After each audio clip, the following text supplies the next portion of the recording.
Hello, welcome back to my channel. As always, I'm Brad, a professional illustrator and animator with over 20 years experience. Thank you so much for subscribing, and thank you so much for clicking on this video and joining me today. In today's video, I'm talking about Clip Studio Paint. I'll be going through some of the basics to help new users get started with Clip Studio so they can start their own webcomic, graphic novels, and digital art careers. What is Clip Studio Paint? Well, it's one of the most prolific illustration and digital art softwares on the market, and one that I've been using for many years. As you can see here, Clip Studio Paint is available for Windows, Mac, iPad, iPhone, Android, and Chromebook. Unlike other creative softwares who want to charge a subscription fee of $50 or more per month, Clip Studio Paint has two one-time purchase options. You buy it once and you keep it forever. Of course, if you like monthly subscription fees, or maybe you just want to try Clip Studio Paint out for a while, well, you can do that as well. For a monthly fee of $8.99 per month for Clip Studio X. Or you can simply download the free trial. But what version of Clip Studio do you need? Clip Studio Pro or Clip Studio X? Well, it depends on what your current level of experience is with digital art. It also depends on what you need it for and what your current budget is.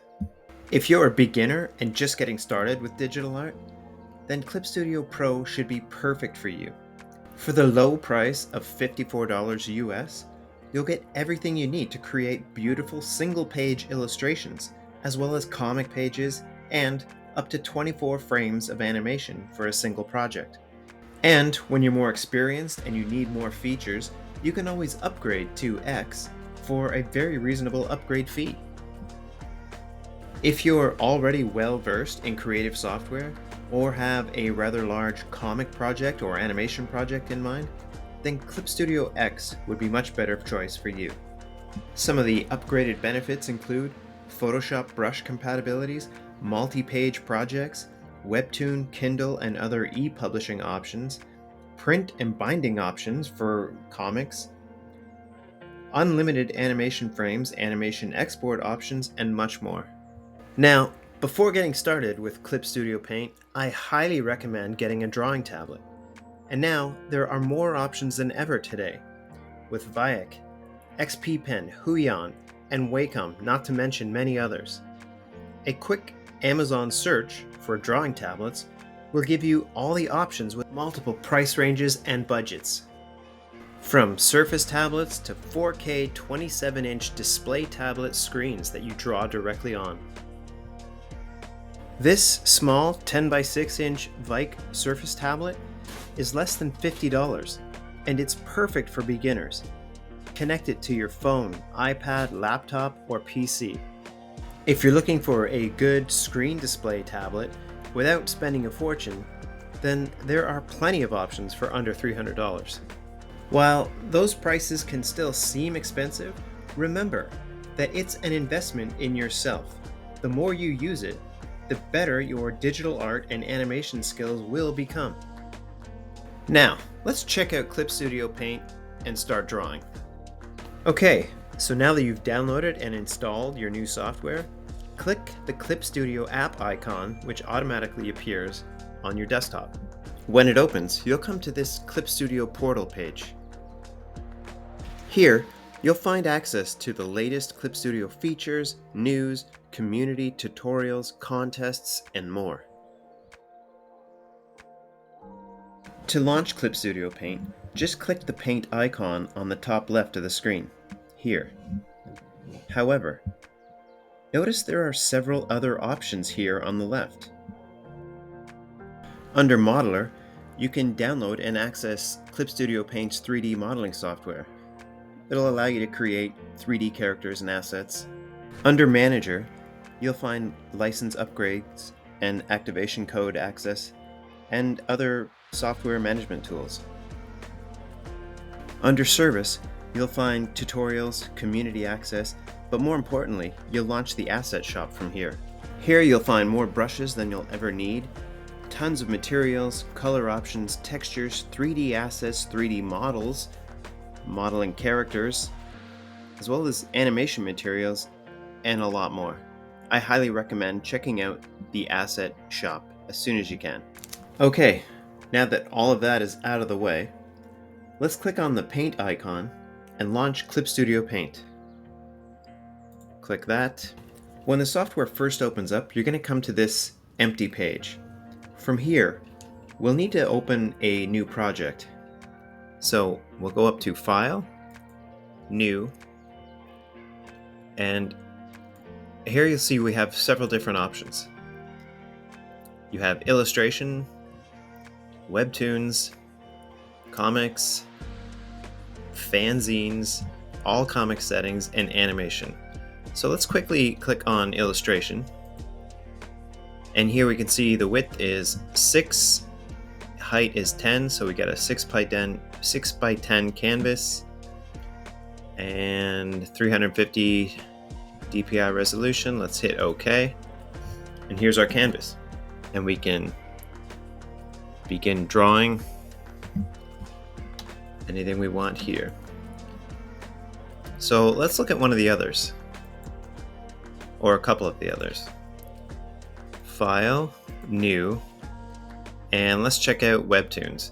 So to start a Webtoon, you'll need to come down here and create a folder so that the Webtoon can be stored there safely. And we have a height of 20,000, width of 690, 350 DPI. That's all good. We can hit OK. And here is our 2 web pages that we've created. Now to get to your workspace, double click, and here is our workspace. Over here, these are thumbnails for keeping organized so you can see what you've got. And here again is your workspace. Whatever you need to do, create panels. And obviously with a Webtoon, everything you're creating is reading from top down. It's meant to scroll. Alright, let's see what else we got here. Don't save. Not right now. File, New, and Comics. So here you can see all the settings for our comic. We've got 600 DPI resolution. We've got a bleed of 5 millimeters. We'll talk about more about the bleed in a minute. And we've got a very small number of pages. Let's say 10 pages for now. We have our binding set to left binding. If it was set to right binding, that would be more like a Japanese manga where we would read it, to us, would be backwards.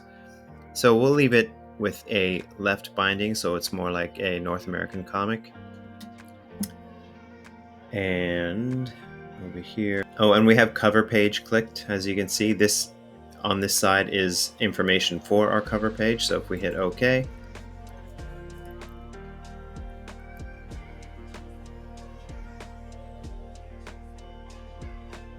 and here is our page thumbnail layout. So we have a cover page, inside cover, and the first page of our artwork would start on page 3.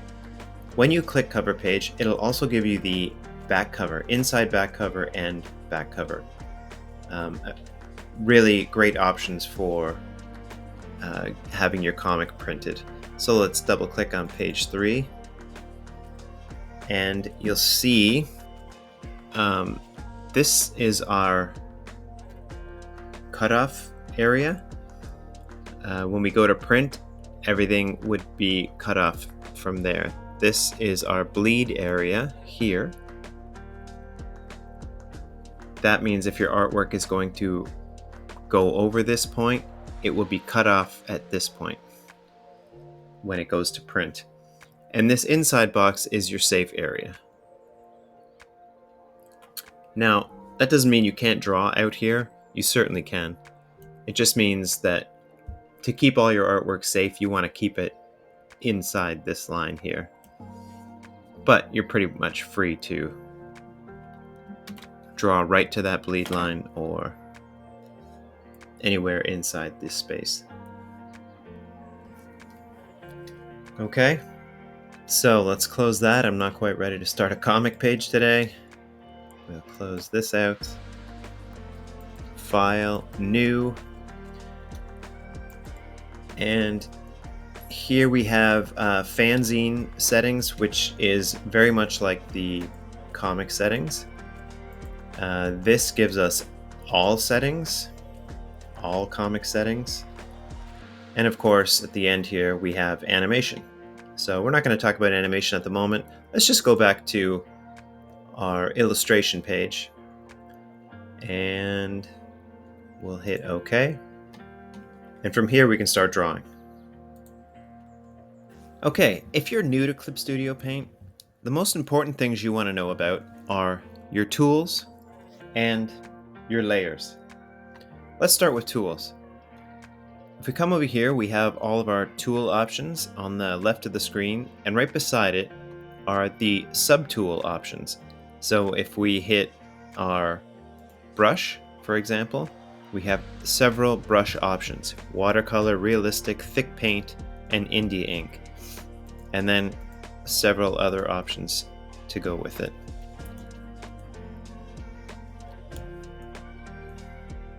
Let's move over to pencil.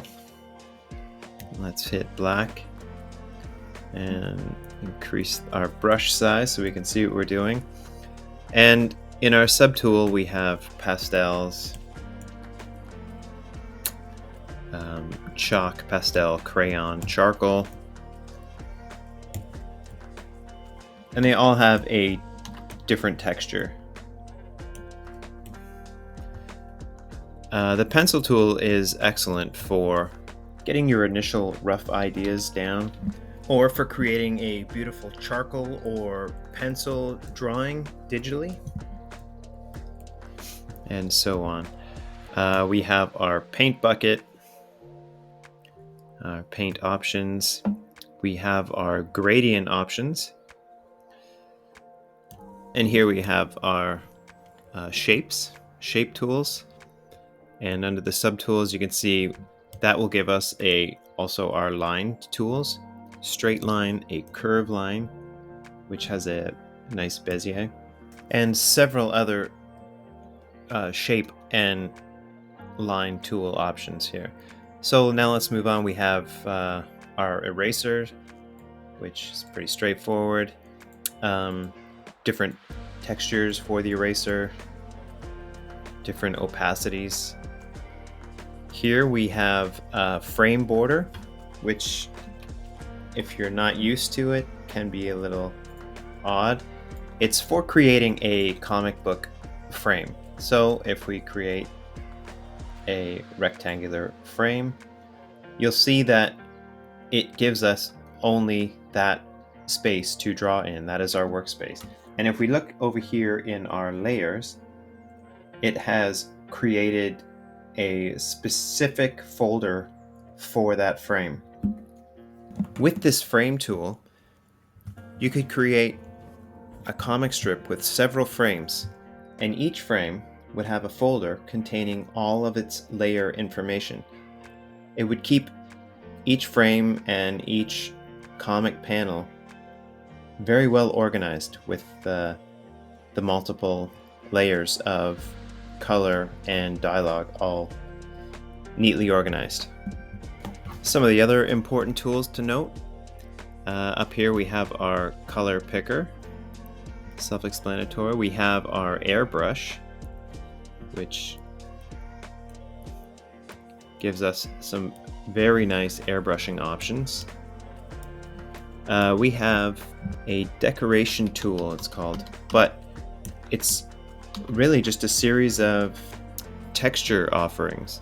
We have effects, which we can do like a blood splatter, and just multiple other texture options.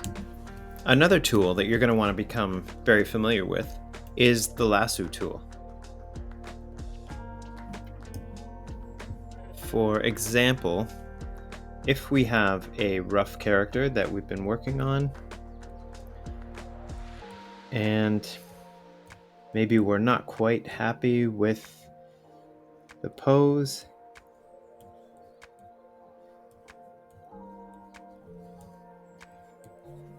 we can use our lasso tool to change things if we needed.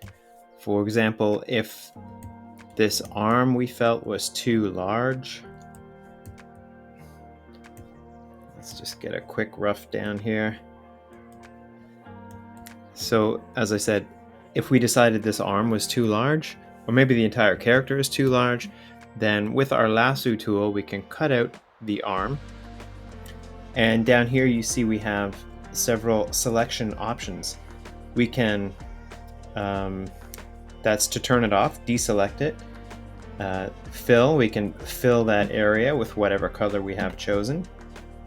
And this is to scale or rotate. This is the tool that you're probably going to want to use quite often. So here, as you see, scale, rotate, you can change the size of this arm, rotate it.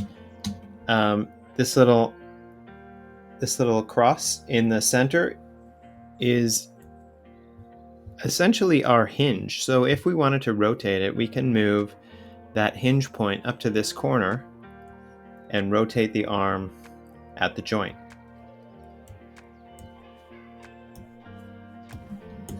But what if the entire image was too large for our canvas?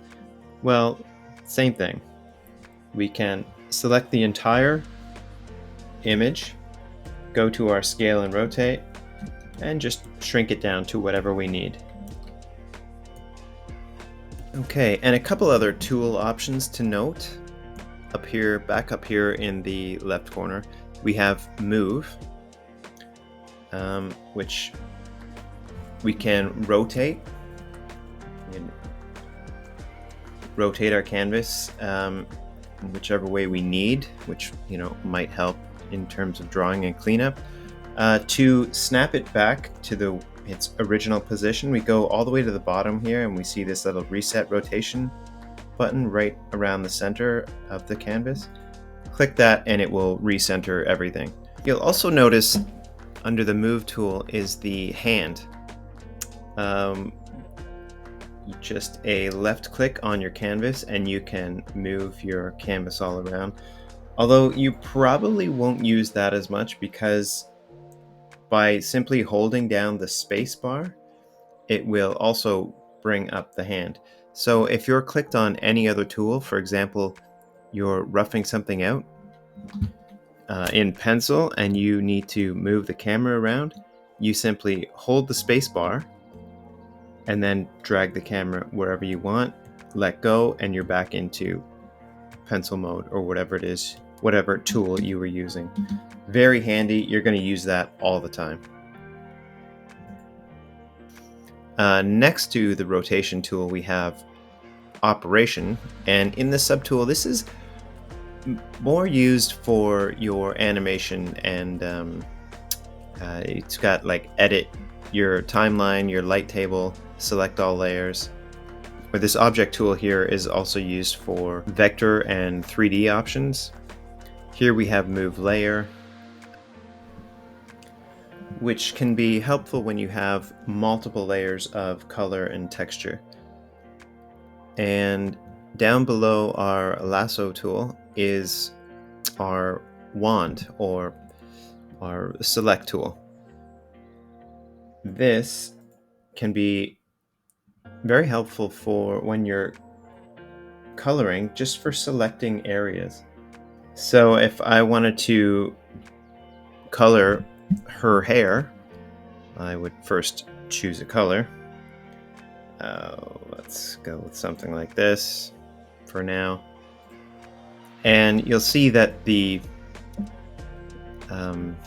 this wand tool will only select the area that I'm clicking on, as long as my gaps are closed and it's not all open. So I can click that and then hit the paint bucket and so on. So let's try something else. If I wanted to click her shirt and color that. So you can see, oh, I've got an open gap here. So I'd want to go and fix that before selecting and filling. It'd be very, very helpful when coloring. Now, let's talk about the layers. And over here on the right side of the screen, on the top right, we'll notice we have our navigator window that shows us a small image of what we're working on. If we go beside the navigator, we have item options. This is where we can bring in some reference material. Let's do that. Down here by register, it will give us an option. Let's choose my character Brody. So I've just brought her in again for a second time. Now if we go to Windows, add subview, then I can use this window as my color reference or reference for whatever I'm working on. For this, I'm going to use it as my color reference. If I go back down to our main selection of layers here, I will duplicate this layer. The layers below, let's just call her Brody, that's her name.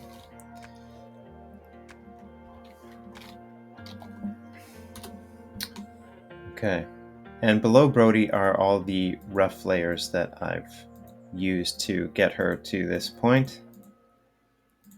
And now I want to color her. I'm going to duplicate this final layer. I'm going to rename this top one just ink.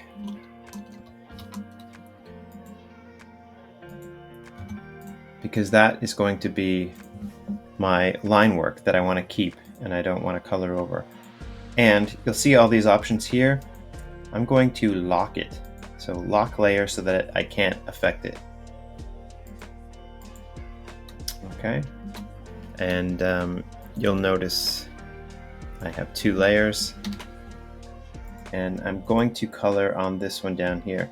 Now, double clicking on each layer, double click, will allow us to rename the layer. So I'm going to call this one color. Okay. Other layer options on the right of the screen here, we have effects and expression of color. These allow us to change the images that are on that layer.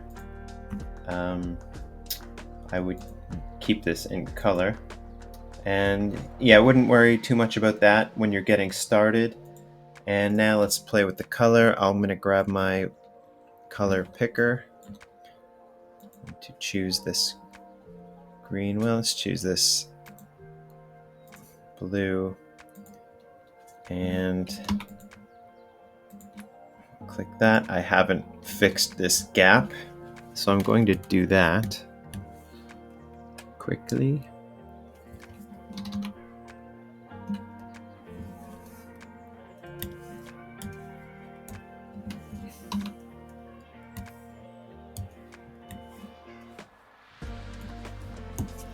Okay, so I'm going to quickly color her, and I'll talk more about the layers in a moment.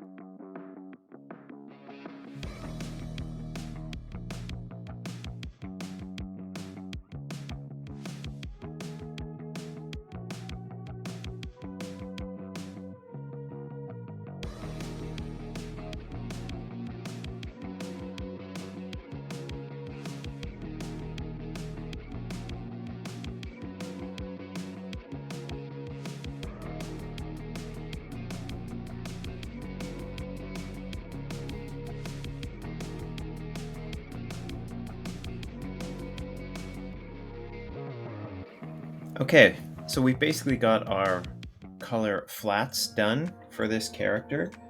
Now, if I want to add more color tones, more highlights, then I'm going to add more layers. I'm going to add those extra colors and effects as new layers because I don't want to affect my color or my ink lines.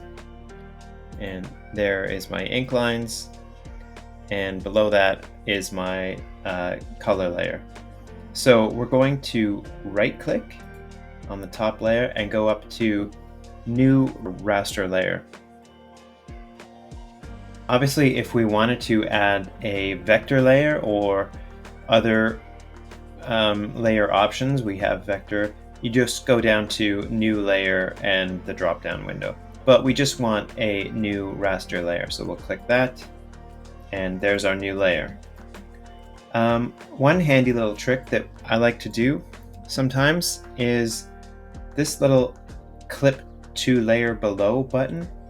If we click that, then it automatically connects to the ink layer.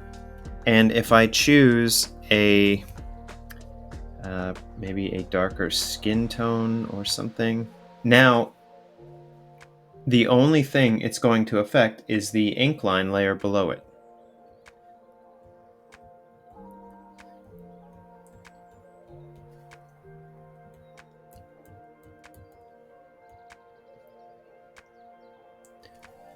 We can also do the same to the color layer if we want to add some different highlights or shadow tones to that. So again, let's right click and new raster layer. And now let's clip that to the color layer below. So clip to layer below. There, we know that that is done. And now we can go over to our airbrush and let's choose the hard light. Now let's say that there is a purplish, I don't know, highlight, backlight coming through on the side, and it will only affect the layer below, the color. It will not affect anything outside of that area. So that can also be quite handy when coloring in different tones. And another fun option for adding color effects or effect layers, well, let's add another raster layer here. And once again, we're going to clip to the layer below. But now we're going to go up here to effects and we're going to hit this tone, these dots. It's like an old print comic tone. And then we're going to click the layer color. And right now it's set to blue, which I suppose is fine. And you'll see, once again, it will only affect the color layer below. Okay. By clicking use brightness of image, you can get rid of that white highlight around your screen dots. And you can adjust the size of the dots. Again, we can change to a darker color just to show you the effects here. And yeah, that can be a fun one. And here is the final version, color version of this character with multiple color layers. I think that about covers everything for the basics of Clip Studio Paint and how to get started. Links to Clip Studio Paint below, as well as the Huion tablet that I used for this video, and the tablets I mentioned earlier in the video. Quick disclaimer, I will receive a small commission if you purchase from these links, which really helps me to grow the channel and keep making videos like this for you.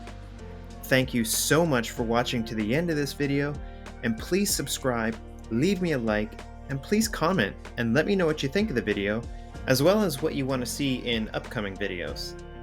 Thank you again, keep drawing, and as always, I will see you in the next one.